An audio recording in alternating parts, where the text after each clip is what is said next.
গাজাকে গড়িয়ে মৃত্যু উপত্যকা তৈরির পরও থামছে না ইসরায়েল। স্থানীয় সময় বৃহস্পতিবার গাজার বিভিন্ন এলাকায় ভয়াবহ হামলা চালায় নেতানিয়াহু বাহিনী। এতে একই পরিবারের ১২ জন সহ প্রাণ হারান অর্ধশতাধিক ফিলিস্তিনি। আশ্রয় শিবিরে অবস্থান করা অবস্থায় নিহত হয় ৩ শিশু। জাবালিয়ার ব্যস্ত বাজার এলাকায়ও হামলা করে ইসরায়েলি সেনারা।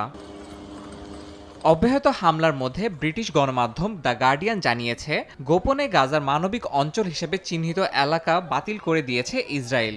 গত মাস থেকে পুনরায় হামলা শুরুর পর থেকে ধীরে ধীরে এই পদক্ষেপ বাস্তবায়ন করা হচ্ছে। ২০২৩ সালের ডিসেম্বর থেকে দক্ষিণ গাজার একটি ছোট অঞ্চলকে নিরাপদ ঘোষণা করা হয়েছিল, যা পরে খান ইউনিস, দেইর আল বালাহ ও আল মাওয়াসি পর্যন্ত সম্প্রসারিত হয়। এইসব এলাকায় নিরাপত্তার আশায় আশ্রয় নিয়েছিল ১ লাখেরও বেশি মানুষ।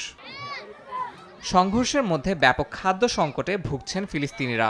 বৃহস্পতিবার বেত লাহিয়ায় একটি স্যুপ কিচেনে দেখা যায় অসংখ্য মানুষ খালি হাড়ি নিয়ে দাঁড়িয়ে আছেন খাবারের অপেক্ষায়। মার্চ থেকে গাজায় সব ধরনের ত্রাণ প্রবেশে ইসরায়েলি নিষেধাজ্ঞার কারণে বন্ধ হয়ে গেছে বেকারি, ফুরিয়েছে বাজারের খাদ্যপণ্য। জরুরি খাবার বিতরণ কার্যক্রমও প্রায় শেষের পথে। এদিকে বৃহস্পতিবার পোল্যান্ডের আউশভিটস কনসেন্ট্রেশন ক্যাম্পে মার্চ অব দ্য লিভিং স্মরণানুষ্ঠানে অংশ নিয়ে গাজা যুদ্ধ ও জিম্মি ইস্যু নিয়ে কথা বলেন পোল্যান্ডের প্রেসিডেন্ট আন্দ্রেস দুদা ও ইসরায়েলের প্রেসিডেন্ট ইজাক হারগোজ। পোল্যান্ডের প্রেসিডেন্ট জানান, গাজায় সংঘাতের অবসান নিয়ে আশাবাদী তিনি। এ সময় গাজায় জিম্মি সংকটকে দ্বিতীয় বিশ্বযুদ্ধের সময় গণহত্যার সঙ্গে তুলনা করেন ইসরায়েলের প্রেসিডেন্ট। অন্যদিকে ইসরায়েল থেকে গোলাবারুদ কেনার $৭৫ লাখ বিতর্কিত চুক্তি বাতিল করেছে স্পেন। এর আগে বামপন্থী দলগুলোর জোট হুমকি দিয়েছিল যে এই অস্ত্র চুক্তি বহাল থাকলে তারা সরকার থেকে বেরিয়ে যাবে।